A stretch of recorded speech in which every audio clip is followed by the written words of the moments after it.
فلسطینی مزاحمتی تنظیم حماس اور اسرائیل غزہ جنگ بندی معاہدے پر متفق ہو گئے ہیں۔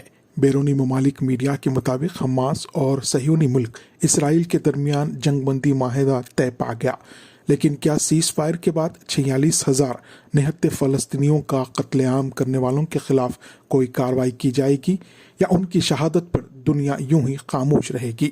یہ سوال کروڑوں لوگوں کے ذہنوں میں اٹھ رہا ہے۔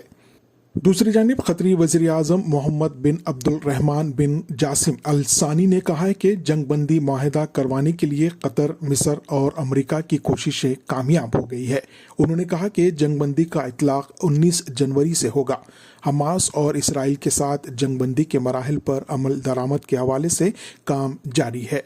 قطری وزیر اعظم نے کہا کہ معاہدہ اسرائیل اور یرغمالیوں کی رہائی کا باعث بنے گا۔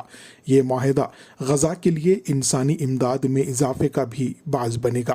قطری وزیر اعظم نے کہا کہ ہم غزہ میں اپنے بھائیوں کو تنہا نہیں چھوڑ سکتے۔ غزہ جنگ بندی معاہدے کی تفصیلات بھی سامنے آ گئی ہے۔ میڈیا رپورٹس کے مطابق غزہ جنگ بندی معاہدہ 3 مراحل پر مشتمل ہوگا اور پہلا مرحلہ 6 ہفتوں کا ہوگا۔ پہلے مرحلے کے دوران اسرائیلی فوج غزہ کی سرحد کے اندر 700 میٹر تک خود کو محدود کر لے گی۔ جنگ بندی کے اس مرحلے میں اسرائیل تقریباً 2000 فلسطینی قیدیوں کو رہا کرے گا، جن میں عمر قید کے 250 قیدی بھی شامل ہوں گے۔ اس دوران غزہ میں موجود 33 اسرائیلی مغویوں کو بھی رہا کیا جائے گا۔ پہلے مرحلے میں اسرائیل زخمیوں کو علاج کے لیے غزہ سے باہر سفر کی اجازت دے گا۔ دوسرے اور تیسرے مرحلے کی تفصیلات سامنے ابھی نہیں آئی ہے۔